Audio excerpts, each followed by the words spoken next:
Hello everyone, I am Pratisha and today I would like to explain you what is the moral remedies, special remedies and favorite remedies. First one is the moral remedy. Moral remedy in which doctor Hahnemann का ऐसा कहना था कि body reflects his state of mind, like mind is also reflect the state of the body. मतलब ये एक दूसरे पर इंटरडिपेंडेंट रहते हैं. जैसे पर्सन का अगर माइंड से कुछ रिलेटेड पर्सन को डिसीज रहा तो वो it can affect on his body anatomical part. अगर पर्सन का बॉडी की कंडीशन कुछ अफेक्टेड रही या फिर कुछ पैथोलॉजिकल कंडीशन रही बॉडी में, तो उसकी वजह से वो पर्सन के माइंड पर भी असर होता है. तो इस तरीके से अगर पर्सन को कुछ एनाटॉमिकल कुछ प्रॉब्लम होगा, मतलब उसके बॉडी में कुछ फॉल्ट होगा, उसके पार्ट्स में कुछ पैथोलॉजिकल कंडीशन होगी, कुछ डिसीज होगा, तो पर्सन का वो disease can be curable when he gain the confidence through his mind. अगर माइंड में उसे खुद से कुछ कॉन्फिडेंस होगा कि that he can cure, so he will able to cure from that disease. तो यहाँ पर उनका ऐसा कहना था कि moral remedy are this type of remedy in which the person get cure through his moral guidance plus psycho analytic technique, in which he has given one of the example. अगर दो पेशेंट है, उसमें से एक patient को कुछ disease है और दूसरा पेशेंट उसके साइड में बैठा हुआ है, और जिस पेशेंट को डिसीज है वो पर्सन का डिसीज बहुत ज़्यादा है और उसके साइड पर बैठे हुए पेशेंट को भी है कुछ तो प्रॉब्लम है, बट वो जो पर्सन है सेकेंड नंबर का, उसे ऐसा लगता है कि इसकी कंडीशन से अच्छी है मेरी condition, I can be cure. ऐसा जब उसे समझ आता है, ऐसा जब उसे समझ में आता है, तो उसके वजह से उसके बॉडी में खुद से कॉन्फिडेंस डेवलप होता है. ये थॉट प्रोसेस को इसे हम मॉरल रेमेडी कहते हैं. मॉरल जो कॉन्फिडेंस उसके बॉडी में डेवलप होता है, उसकी वजह से ही can able to get cure. So इसे ही हम बोलते हैं मॉरल रेमेडी.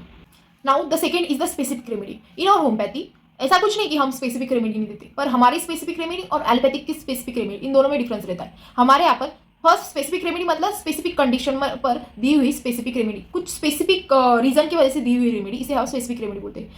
जैसे एलोपैथी में कुछ स्पेसिफिक सिम्टम्स के रिगार्डिंग, कुछ स्पेसिफिक डिसीज के ऊपर उसके बेसिस पर रेमेडी दी जाती है, इसे हम उसे वो स्पेसिफिक रेमेडी बोलते हैं. और in our homeopathy the basis of the individualize person, that specific person और that specific person totality of the symptom, उसके बेसिस पर हम जो रेमेडी देते हैं उसे हम स्पेसिफिक रेमेडी बोलते हैं इन अवर होम्योपैथी. सो स्पेसिफिक रेमेडी मतलब it is a remedy which is prescribe on the basis of the totality of the symptom of that person. We prescribe the specific remedy on the basis of that specific individual. Or in allopathy they prescribe the remedy on the basis of the specific disease, जैसे malaria, TB, इस तरीके से. So this is about the specific remedy. Now next one is the favourite remedy. Favourite remedy क्या रहती है? Favourite remedy में क्या रहता, जो भी होम्योपैथ्स रहते अपने उनके जो क्लिनिकल प्रैक्टिसेस है उसके दरम्यान उनको एक कंक्लूजन समझ में आता है. मतलब वो होम्योपैथ्स को एक कंक्लूजन समझ में आता है जिसमें उनको ये समझता है कि कुछ ऐसे पैथोलॉजिकल कंडीशन रहते हैं वहाँ पर कुछ ग्रुप ऑफ द रेमेडीज सबसे ज़्यादा यूज होते हैं और उस कंडीशन में वो रेमेडी देने के बाद वो पर्सन को रिलीफ होता ही है, वो उनको कंक्लूजन हो जाता है इसके बारे में.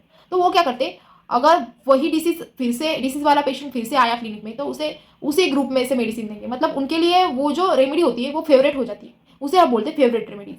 And this is not allow in the homoeopathy. इसका मतलब तो यही हुआ कि physician get prejudice and due to that prejudication the physician can't able to cure that patient. On that basis the cure can't be possible. According to Hahnemann, the patient should prescribe on the basis of his totality of the symptom. Each individual are different. Individualization it is one of the important topic which are given by Dr. Hahnemann in the homeopathy. हर एक patient एक individual रहता, उसके हर एक symptoms एक individual रहते, एक particular specific uncommon रहते, and on that basis we should prescribe the patient, not on the basis of yours physician's prejudication or favorite remedies. This concept is completely wrong according to the Hahnemann and we should not prescribe on that basis. This is the guidelines given by the Dr. Hahnemann. So here we have seen the three types of remedies. First one is the moral remedy, second one specific remedy, and third one favorite remedy. First moral remedy, patient खुद से mentally prepare है, उसे समझ में आ गया है कि उसका डिसीज इतना कुछ बड़ा नहीं है. On the basis of his moral confidence और psycho analytic technique the person can be get cure, और इसी को ही हम कहते हैं moral remedy.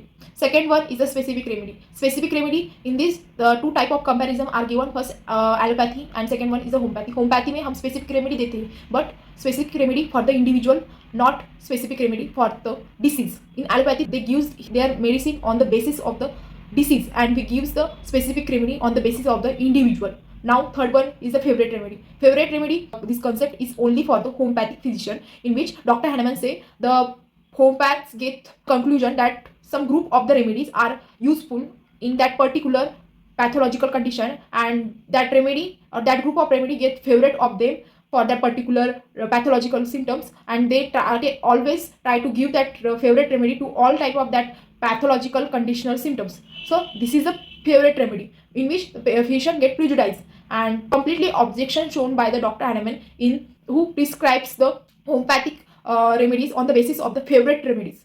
So this is not right. This is against the rules of the homeopathy. I hope आपको ये समझा होगा what is the moral remedy, what is the specific remedy and what is the last but not least favourite remedies. I hope आपके ये concept clear हुए होंगे. अगर नहीं हुए तो you can ask me on the comment section. से मिलते हैं अगली बार कुछ नए टॉपिक के साथ. तब तक के लिए बाय.